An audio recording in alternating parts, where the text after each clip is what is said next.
Yun, magandang umaga sa ating lahat mga kabady. Eto, palabas tayo ng highway kasi meron tayong pupuntahan. So, bali dito mga kabady, hindi pa kami nananghalian ng asawa ko. Kaya naman, naalala namin yung mother ko. Bibisitahin natin mga kabady, pero bago yan, pupunta muna tayo sa palengke kasi nagka-crave ako ng banana cue. At malapit na nga tayo dito sa palengke, sa may bilihan ng banana cue. Malamig eh. Ulit naman ata yung banana cue. Sobrang nagka-crave kasi ako ng banana cue. So, ito na. Meron na tayong nabiling banana cue at turon na malagkit. Yun, oh. At kakain na nga tayo dito mga kabady. Sobrang nanamnamin natin ito kasi napakasarap talaga niya. Uy, ang laki ng kagat mo, be. Isa pa. Oh my God. Ang laki ng kagat. Grabe. Inanamnam at sinusulit talaga bawat kagat, ha. Dito kasi mga kabady, di pa tayo kumakain kaya ang sarap kumain ng banana cue. Talaga namang sinulit yung kagat mga kabady. Pasensyahan nyo na mga kabady at nagka-crave talaga tayo ng banana cue. May sakit pa ako niyan mga kabady, ha. Oops, isa pa. Iyan, oh. Sarap niyan mga kabady, maasim-asim na maalat-alat na matamis. Ewan ko anong nilagay nila. Uy, yummy.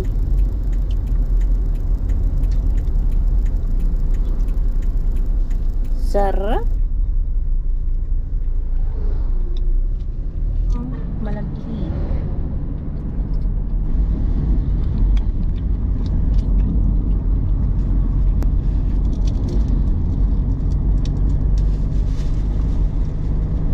Wala tayong mga magawa mga kabady. Kaka-boring sa bahay.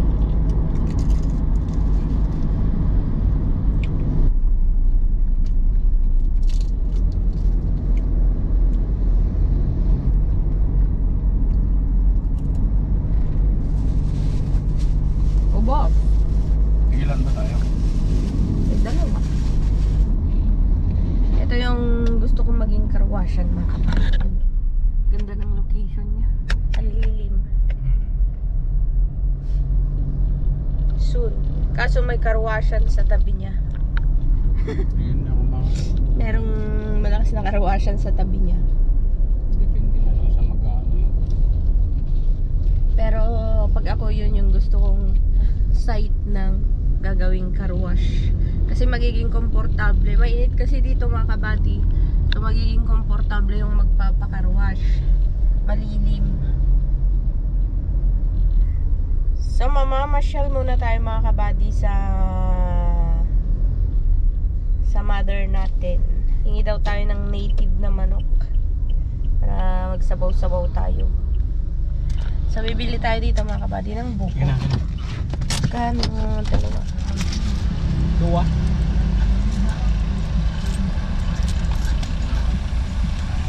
Ano may isa? Dua? Yan, dito talaga tayo bumibili. Dating pwesto nila mga kabady doon. Tapos lumipat sila dito kasi nagaw yung pwesto. Pero masarap tong timpla nila.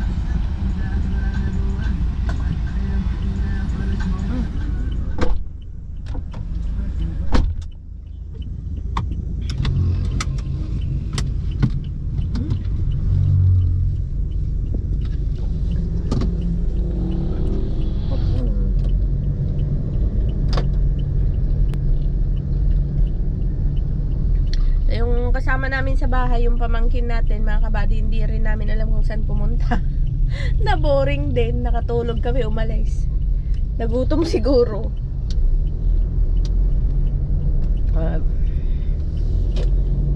Pumunta doon sa barkada niyang nagbabay-insel din ng motor. So yung boses natin na mamaos, tapos bulto. Barak mga kabady, may ubo. Kumanta ka kasi. Tinanggal ko na yun sa serbisyo ko. Gusto ko ng suso. Tapos, ano ba yun? Bukaig. Mga shell, mga kabady.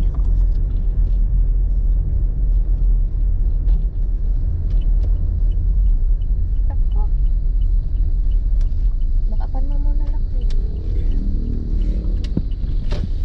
Ito pa yung gamit mong pumunta ng La Union, pumunta ka pa ng Baguio. Saan? Naggas naman ako. Naggas ka sa La Union, papuntang La Union lang. Pumunta tayo ng Baguio, hindi ka naggas. Magkano ilalagay ko? Bakaban mo muna, nasa likod yung pera. Awang kwarta ka? Yung kwarta. Naboboard kayo sa inyo at di kayo nagluto ng lunch. Ayan. Yung magaling na manugang, ayan, pupunta sa bahay ng biyanan. Doon mambuburaot. Muulan pa mga kabady.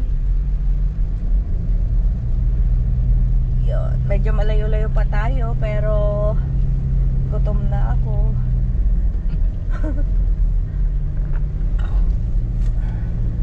So mambuburaot tayo doon. Titingin tayo ng mga makakain doon kasi hindi kami nagluto sa bahay mga kabady. Pero sana wag nating maiwan yung sakit natin doon kasi kawawa naman yung nanay natin, mag-isa lang doon. Makikikain lang talaga tayo mga kabady pero ang layo ng pupuntahan natin ha. So yung pupuntahan natin para makikain kailangan natin mag-diesel ng 500 pesos para para makarating doon. Yan o, yan yung daan mga kabady. Paahon. Minsan talaga mga kabady, gagamitin na lang natin yung rason na makikikain. Pero ang totoo niyan, namimiss lang talaga natin yung mga magulang natin. Lalo na kapag mga panahong may nararamdaman tayo. Hinahanap-hanap pa rin natin yung presensya nila kapag ganong may nararamdaman tayo kagaya nung maliliit pa tayo, di ba mga kabady? Kaya kahit matanda na tayo, habang nandyan pa yung mga magulang natin, alagaan natin sila, mahalin natin kagaya ng pagmamahal natin sa ating mga sarili. Ano naman bisita ni Mother? Ay, pakal kita.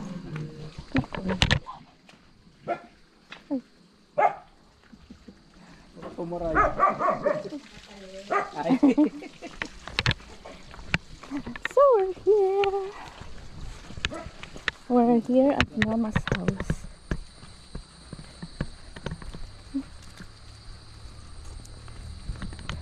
Malapit na tayo dito sa pakikikainan natin, mga kabady.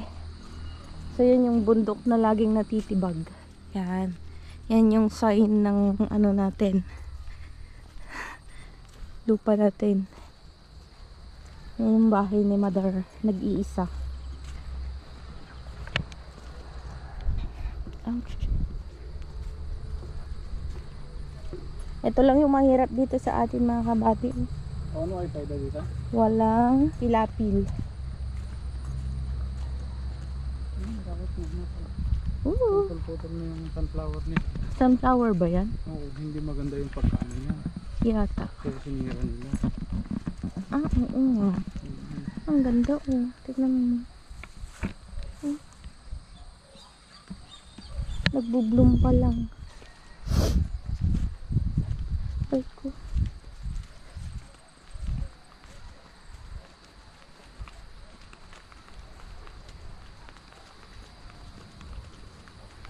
Bilisan mo pa, maambun. Hindi naputot na puno.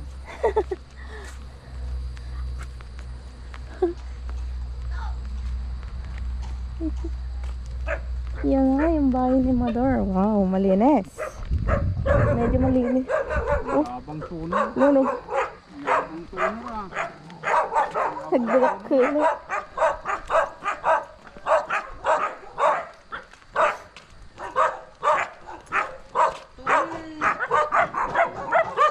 Nagdadakkel mo. Dahit ako.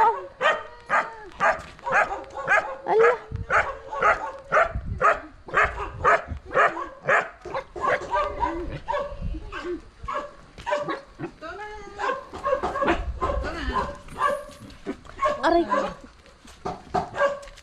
Nagdadakkel mo dato yun. Apa yung nakasta-kasta tilapayag na.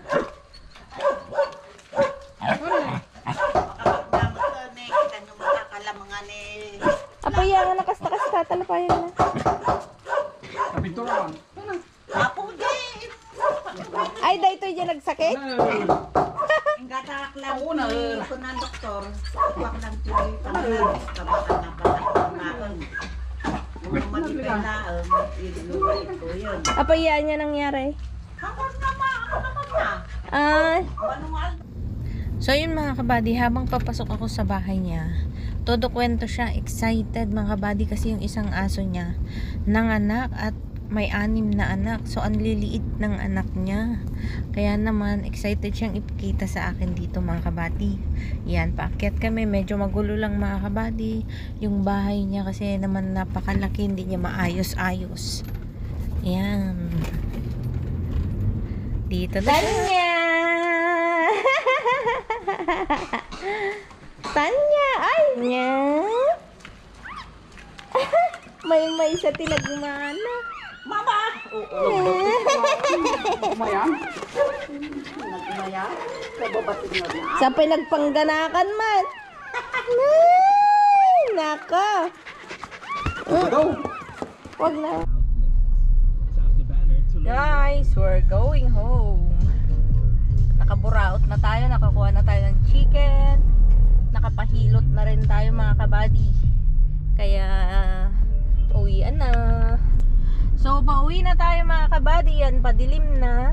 Iniwan na natin si mother doon. Mag-isa na naman sa bahay. At pagdating natin, iluluto pa natin yung manok. Ikaw. Yan, tatay time. Ito na yung chicken natin na kinuha natin kay mother. Hindi mo sinunog pa? Sinunog ko yan, oh. Ano kang video ko dyan? Linis. Ano gagawin mo dyan pa? Adobo. Adobo. Yan, mga kabady, yung finished product ng ating kinatay na manok. Solid. Pagitan mo yun.